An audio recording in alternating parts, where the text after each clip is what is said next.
C'est bon?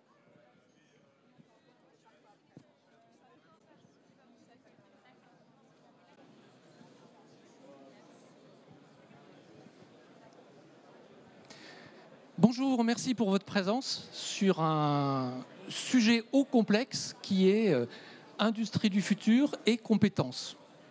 De quoi parle-t-on? Donc je vais vous proposer des choses en 3 temps. Un premier temps où on va balayer très rapidement ce qu'est l'industrie du futur en termes d'impact de compétences. Et ensuite, je vous ai préparé 4 zooms. Un sur l'opérateur et le compagnon, un sur le manager ou l'agent de maîtrise, et un sur le dirigeant. Ça veut dire quoi pour ces populations, la notion de compétence? Et puis, on terminera par une synthèse de ce qui est aujourd'hui les compétences les plus recherchées par les entreprises. Ça vient de 2 sources. 1, ce que les entreprises disent, et 2, ce que les spécialistes du recrutement nous remontent également. Donc, l'intervention que je vous fais aujourd'hui n'aurait pas été la même il y a 6 mois, et ça ne sera sans doute pas la même dans 1 an. On va commencer par une équation. 20 égale 2. D'où ça vient? Quand j'ai commencé ma carrière, en sortie d'école, on me disait « tu as une compétence, elle va durer à peu près 20 ans. Donc tu es quasiment équipé pour la durée de vie du travail. » Non, il se trompe. Mais pour une bonne partie, la durée de vie du travail. Aujourd'hui, la compétence moyenne, la durée de vie moyenne d'une compétence, elle est de 2 ans. Et donc, comment on aborde cette question de la compétence, sachant qu'on n'a plus le temps long devant nous, et donc que les solutions de type planification ne sont peut-être pas les meilleures. Donc on va aborder tout ça. Alors, industrie du futur et industrie durable. Je vous propose un truc super simple. L'industrie du futur, c'est prendre des ateliers traditionnels, ceux qui existent, et les rendre plus intelligents, plus connectés, plus efficaces, et surtout aussi d'être capable de répondre d'une manière plus efficace, plus efficiente et plus rapide aux clients. Aujourd'hui, c'est celui qui court le plus vite qui gagne, ce n'est pas celui qui est le plus lourd. Donc comment on gère cet aspect-là? L'industrie durable, eh bien, c'est tous les enjeux environnementaux et sociaux que l'on voit aujourd'hui et qui donnent une caractéristique spécifique sur ce volet-là, c'est la notion de mesure et de communication sur sa durabilité. Alors que sur l'industrie du futur, il n'y a rien qui impose les notions de communication sur ces aspects-là. Et quand on regarde ça au niveau des femmes et des hommes de l'entreprise, eh bien, on voit que nous avons des collaborateurs, collaboratrices qui doivent utiliser des technologies avancées, notamment numériques, avec une vitesse d'accélération dans les nouvelles technos qui sont tout à fait pas habituelles. Vous avez des organisations qui vont bouger. Aujourd'hui, beaucoup d'entreprises nous demandent de mettre en place des organisations responsabilisantes. Ça veut dire quoi une organisation responsabilisante? C'est quelqu'un qui a un poste qui est capable de prendre une décision dans le temps qui va bien au client. C'est pour ça, ce n'était pas pour autre chose. Et donc, ça, il y a des grosses nouveautés. Et puis, il y a des évolutions rapides de compétences et d'aptitudes. On verra qu'on va parler de compétences, mais on va aussi parler d'aptitudes. Quand vous n'avez pas un temps long devant vous, qu'est-ce qui vous reste comme matière? C'est vous. Donc, on regardera comment on traite ça. Alors, retour d'expérience sur les 4 dernières années, sur ce que les PME industrielles, PME, donc c'est moins de 250, et dans le scope là, c'est plutôt des entreprises industrielles de taille moyenne, 37 personnes. Donc des petites structures dans lesquelles il n'y a pas d'organisation RH, etc. Qu'est-ce qu'elles font? Il y a des valeurs sûres. Ça fait 4 ans que ça dure, ça continue. La robotisation, l'ERP, le Lean, ça c'est des valeurs sûres.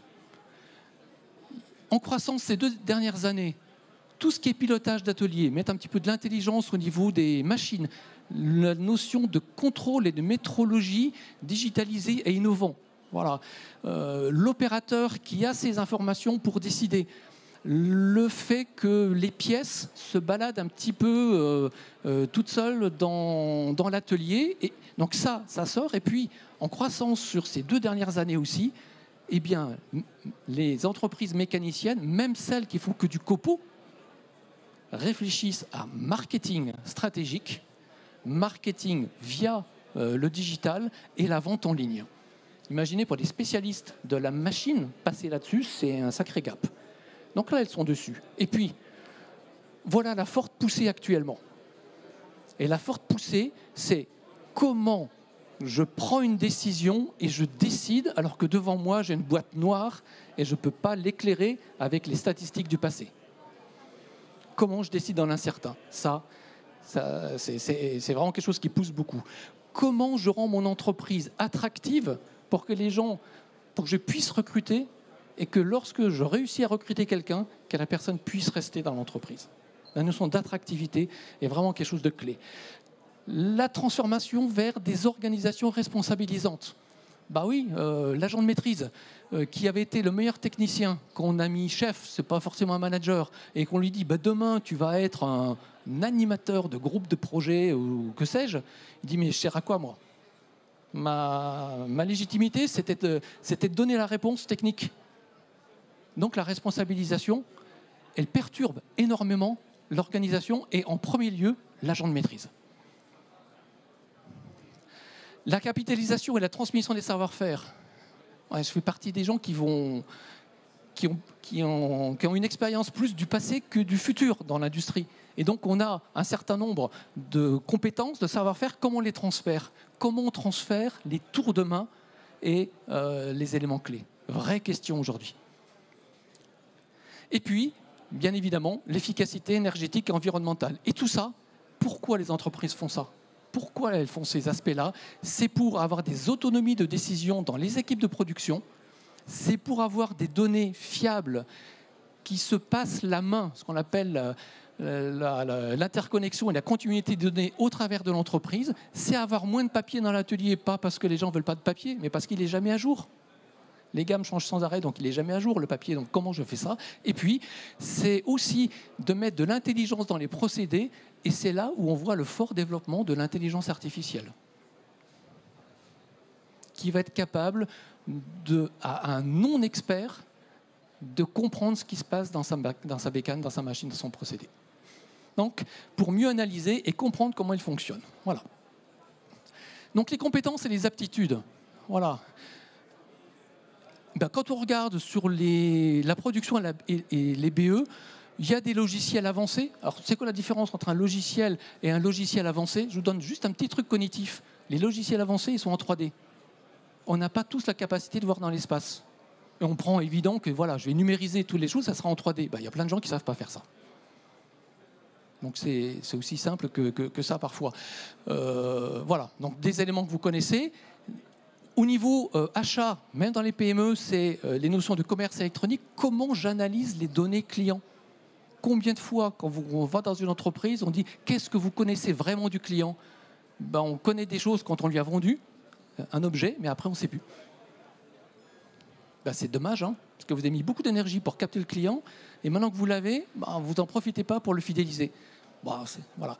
L'intelligence artificielle, le marketing digital, et puis voilà, des compétences et des aptitudes communes qui commencent à venir, qui sont dans ce qu'on appelle les soft skills, ce qu'on appelle nous les aptitudes, capacité à résoudre des problèmes. On voit plein d'entreprises qui ont des capacités, ce qu'on appelle le design problem, c'est-à-dire ils vont avoir des capacités à poser l'analyse, mais pas des capacités à résoudre. Et mince, ce qu'on veut, c'est qu'ils résolvent les trucs. Bah, c'est d'autres cartes mentales. La gestion agile de projet. Bah oui, comment je me reconfigure régulièrement? Le monde du numérique connaît ça par cœur, avec les sprints, les scrums, les modes agiles. Mais même pour concevoir un équipement physique, on a besoin aussi de ces éléments-là. La gestion du temps. Pour beaucoup d'entreprises, le temps, c'est un problème. À partir du moment où ils comprennent que le temps, c'est une solution, ça change tout.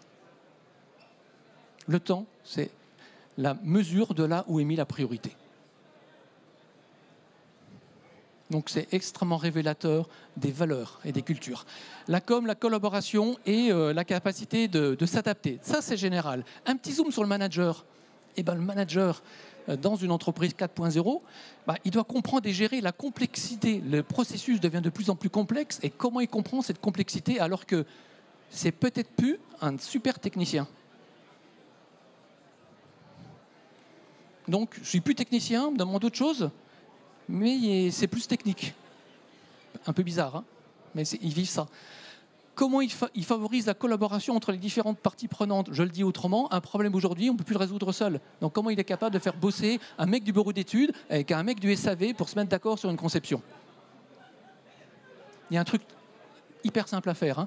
Si vous êtes dans une entreprise, mettez les gens du SAV à côté des mecs du bureau d'études. Des personnes du bureau d'études, pardon. Des personnes du bureau d'études. Et là, les gens du bureau d'études entendront les problèmes SAV et les mecs SAV entendront peut-être les bêtises d'usage qui sont en train de se faire. Ça coûte 0 €. 0 € en termes de formation. Par contre, je peux vous assurer, c'est bigrement efficace. Voilà, comprendre et utiliser les technologies numériques, c'est pas évident. Il suffit pas de comprendre ce que c'est qu'un ordinateur et compagnie. C'est comprendre ce que la data veut dire. La data, c'est une nouvelle matière première. Est-ce qu'on imagine dans une entreprise qu'on ne développerait pas des compétences sur des matériaux quand on travaille le matériau? Et pourtant, on a des datas et on ne développe pas des compétences sur les datas. Mais non, c'est une nouvelle matière première. Et il faut faire comme les mineurs. Il faut être capable d'identifier où sont les gisements, de voir les techniques d'extraction, des techniques de valorisation d'extraction, et derrière, quel business je peux en faire. C'est comme dans la mine, hein, pareil. Mais maintenant, si je disais, qui pense dans l'assistance que la data est importante pour l'entreprise? Sans doute que vous metteriez tous debout. Et si je continuais en disant que ceux qui pensent qui ont identifié la data qui peut permettre à vos clients d'être plus performants dans leurs propres objectifs, restent debout. Et là, vous serez quasiment tous assis. Et ceux qui seront debout, on prendrait rendez-vous, on dirait j'ai envie d'investir chez vous. La data, c'est pas que la data à l'intérieur de l'usine, c'est aussi de la data à l'extérieur. Et ça, on l'oublie. Et d'ailleurs, posez la question à quelqu'un de SAV, qu'est-ce que tu as ramené comme info sur le client? J'ai dépanné ma machine, quoi. J'ai fait mon taf. Voilà, ça prouve bien que la data n'est pas acquise comme une matière première. La gestion des données, les changements fréquents. Alors, ne me faites pas de l'accompagnement au changement, hein, s'il vous plaît. Vous savez ce que c'est l'accompagnement au changement, hein? C'est une bonne décision qui est faite, je la mets sur le papier, et en termes de marketing, comment je te fais passer la bonne information pour que tu comprennes que c'est ça qu'il faut que tu fasses. Je pourrais le dire de manière plus crue. Non, la conduite du changement, c'est comment je pars de l'opérateur, du collaborateur, de son degré d'autonomie et de talent, et que j'en fais quelque chose qui est utile stratégiquement pour les clients, qu'ils soient internes ou externes. Poser comme ça, c'est pas les mêmes cartes mentales. C'est pas les mêmes cartes mentales. Et favoriser l'innovation. Ah, tiens, on va mettre en place une équipe innovation. J'ai peur. Si on doit mettre en place une équipe innovation, je ne sais pas vous, mais en tout cas, perso, j'étais comme ici dans des startups et créateurs de startups. L'idée, elle venait jamais quand je me mettais à un endroit en disant maintenant je vais innover. Hein. C'était sous la douche, c'était au vélo, d'ailleurs souvent en vélo. En VTT dans une descente un peu casse-gueule et tac, ça venait. Et donc l'innovation, si on gère l'innovation avec un service innovation, il faut peut-être en passer par là. Mais quelque part, c'est un dysfonctionnement. C'est qu'elle n'est pas complètement intégrée. Donc qu'est-ce qu'on dit innovation? Et puis l'innovation, c'est quoi? Vous allez me dire c'est l'innovation sur le produit, mais ça pourrait être une innovation sociale, une innovation organisationnelle, une innovation dans la manière de servir ses clients. Donc rien que sur ce thème-là, déjà, si on faisait un petit mapping de ce que vous avez en tête, en termes d'innovation, je suis sûr qu'il y aurait une dizaine, une quinzaine de représentations différentes de l'innovation. Et puis on va mettre en place un service d'innovation technique, et tu vas m'introduire l'alphabet additive, l'IoT ou que sais-je. Oui, pourquoi pas. Mais il n'y a pas que ça. Et là, qu'est-ce qu'il y a comme compétences et aptitudes complémentaires pour un manager dans une entreprise 4.0 ? Eh bien, le leadership collaboratif, l'attention aux autres, la gestion de la complexité, le coaching, le servant leader, tout le contraire de ce qu'on appelle un chef. Vous savez ce que j'ai dans la main ? Ce n'est pas un smartphone, ce n'est pas un téléphone, c'est un inverseur de pyramide de connaissances. Parce qu'avec ça, un opérateur dans la main, il est capable de savoir comment fonctionne sa machine, ce qu'il a à faire, comment le réaliser. Bref, tout ce que son chef lui donnait avant. Donc quand on a un inverseur de pyramide de connaissances dans la main, ça s'appelle le digital, hein, ben on n'a plus besoin de chef, on a besoin d'autres choses. Donc c'est d'autres profils, c'est d'autres cartes mentales. Et donc, si on ne prend pas conscience de ça, on met des personnes en difficulté sur le sujet. Donc, voilà, des compétences, aptitudes complémentaires. Allez, on passe aux dirigeants. Bah, le dirigeant, il faut qu'il ait une vision claire et qui embarque. Ça paraît une évidence. Regardez les derniers sondages qui se font régulièrement de mois en mois, d'année en année. La perte ou la quête de sens. Donc on dit, ouais, c'est évident, ça, c'est un truc, ouais, il met ça, mais c'est pas évident du tout. C'est pas évident du tout. Tiens, si j'en prenais une personne au hasard, allez, en 35 mots, tu me décris ton entreprise. Et il faut que ce soit des mots qui soient singuliers, différents, qu'on ne peut pas retrouver ailleurs chez son concurrent. C'est quoi? Ça serait quoi ta phrase? Deuxième élément, voilà, maintenant tu me donnes 5 bonnes raisons de rentrer chez toi, dans votre entreprise, et 3 bonnes raisons de quitter. Est-ce que vous partagez ça avec l'équipe dirigeante? Ben, si vous ne le partagez pas, eh ben, ce n'est pas pareil que si vous le partagez. Donc on voit que diriger l'entreprise, avoir une vision claire qui embarque, ce n'est pas des PowerPoint, voilà, c'est 1 à 4, allez, 2 à 4, allez. 2 à 4. Un sur pourquoi je viendrai, pourquoi je partirai, et l'autre, bah, qu'est-ce que je suis, qu'est-ce que je veux devenir, mais en termes de sens et de vraiment référentiel.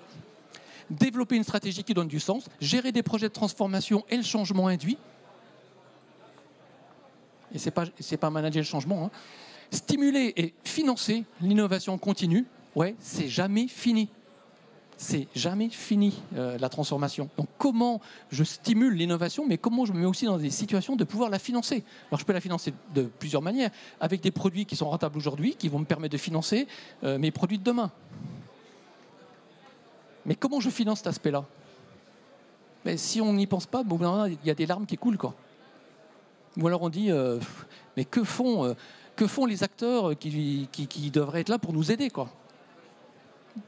Bref, il y a peut-être d'autres choses. Et s'adapter aux évolutions technologiques et organisationnelles, il y a toujours eu des évolutions en techno, et en orga aussi. Ce qui change, c'est la vitesse avec laquelle elles se font. Et vous prenez un truc très très simple, hein. Vous prenez la vitesse avec laquelle se font les évolutions de techno. Généralement, certaines technos, elles ont des durées de vie de quelques années avant de pénétrer le marché. Sur ces technos-là, vous dites, ben voilà la vitesse avec laquelle il faut que je l'accapare. Et vous dites, je vais répondre avec les méthodes de formation traditionnelles, les X% du plan de formation. Une compétence sur 2 va changer profondément dans les 10 ans à venir. Comment vous formez et vous accompagnez 50% de la population active sur une période de temps avec... il faut imaginer d'autres manières de gérer les compétences. Voilà. Et là, il y a des compétences complémentaires et des aptitudes à avoir, décider dans l'incertain. Allez, je vais dire que c'est... On a une entreprise sur 3 aujourd'hui qui nous demande comment je peux décider, comment je peux prendre une décision alors que face à moi, j'ai une boîte noire que je ne sais pas éclairer. Et comment ils font? Ils s'appuient sur ce qu'ils ont appris à l'école. La maîtrise des risques, l'identification des données, la projection des données d'hier sur le futur. Mais en 2 semaines, il y a un Covid qui peut passer, hein, et on en a vu des festivals de première fois régulièrement. Donc si on se base sur le passé pour prédire l'avenir, on est sûr de taper à côté. Donc comment je décide quand j'ai pas de data? Décision dans l'incertain.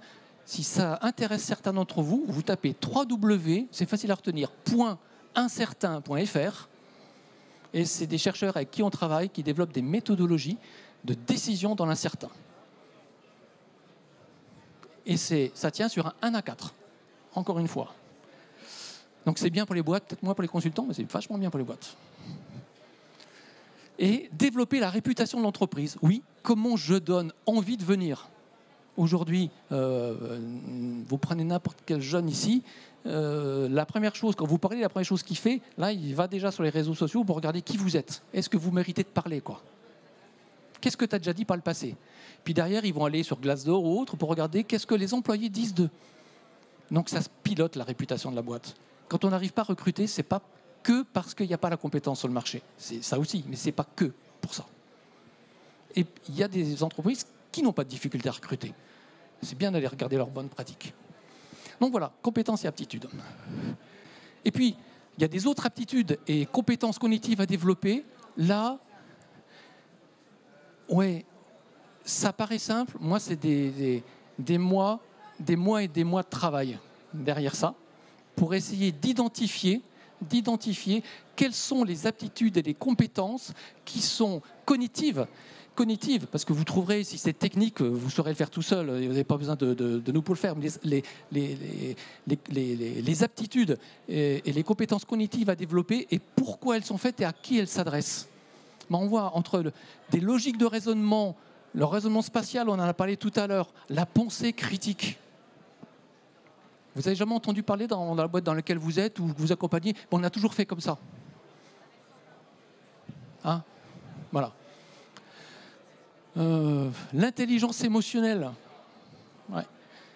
L'apprentissage. Voilà. Un certain nombre d'éléments que vous avez là et que je vous ai posés à côté de dire, voilà, bien sûr, toutes ces aptitudes, elles sont nécessaires à tout le monde, mais il y en a où c'est plus nécessaire que d'autres et c'est la taille de la croix un petit peu grande ou un petit peu petite sur le sujet. Voilà. Prenez des photos si vous voulez les supports, c'est avec plaisir hein, après. Voilà. Donc l'opérateur, le bureau méthode, le manager, le dirigeant. Donc on voit bien que le dirigeant, sur la prise de décision rapide, le courage. Est-ce que vous avez identifié le courage comme une compétence ou une aptitude clé du dirigeant? Oui? Oui? Ok. Voilà. Donc voilà ces éléments-là. Un petit truc qui est nouveau là-dessus, c'est pour mobiliser largement les potentiels de vos équipes, eh bien, on a travaillé aussi avec des académiques sur le sujet. Ils nous ont dit qu'il faut absolument découpler la compétence du poste.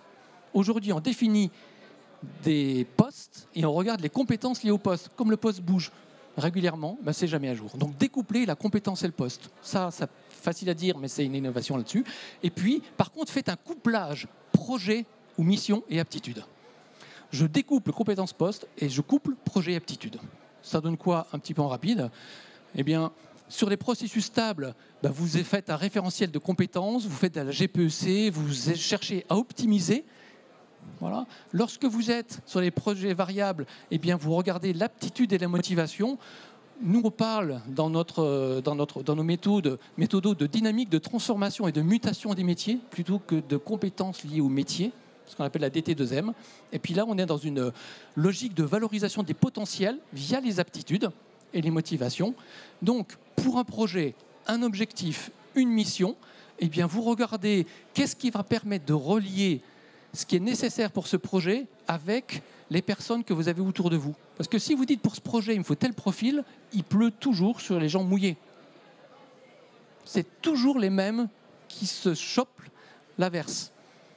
Et donc, vous ne faites pas monter globalement. Donc comment vous faites les deux? Vous faites le découplage et vous refaites le couplage au travers de ce qu'on appelle la consigne, c'est-à-dire vous regardez les habilités et les aptitudes de la personne est nécessaire au projet, vous regardez les logiques et les raisonnements de la personne est nécessaire au projet, ça vous donne le totem de la personne, les points où elles se sont bien, le totem des projets, et entre les deux, ça s'appelle une consigne du management.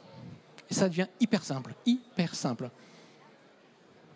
Et vous ne passez pas des mois et des mois à définir des référentiels qui seront faux. Alors, il faut le faire quand il faut respecter la réglementation, mais voilà. Je vous remercie.